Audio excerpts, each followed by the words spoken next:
સફેદ દૂધ જેવા અને પોચા રૂ જેવા આખા વર્ષ માટે ચોખાના ખીચિયા પાપડ બનાવવા માટે 1 વાટકી ચોખાનો લોટ લેશું. એમાં 1/4 કપ જેટલા સાબુદાણાનો પાવડર એડ કરીશું અને જે વાટકીથી લોટ લીધો હોય એ જ વાટકીથી 2 વાટકી પાણી, સ્વાદ પ્રમાણે મીઠું અને 1 ટેબલસ્પૂન પાપડ ખાર એડ કરીશું. 1 ટીસ્પૂન જીરું, 2 ટેબલસ્પૂન જેટલા સફેદ તલ એડ કરી મિક્સ કરીશું. પાણીને ઉકળવા દેશું ત્યાં સુધીમાં લીલા મરચાંની પેસ્ટ તૈયાર કરીશું.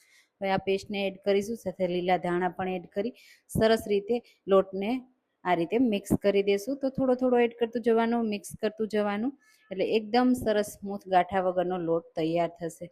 હવે ખીચીને બાફવાની ઝંઝટ નથી, તો આ રીતે તવા ઉપર જ આપણે પેનને રાખી ઢાંકી થોડી વાર માટે રહેવા દેશું. હવે ખીચું લઈ લેશું અને એને વણવા માટે થોડો થોડો આ રીતે લોટ લઈ પ્લાસ્ટિકની સીટ રાખી અને વણી લેશું. તમને આ રીતે પતલા પતલા પાપડ વણવાના. તો હું નાની સાઈઝના બનાવું છું, નાની કે મોટી સાઈઝના તમારે જેવડા રાખવા એવડા રાખવાના. આ રીતે કોઈ કોટનના કપડામાં સૂકવી દેવાના.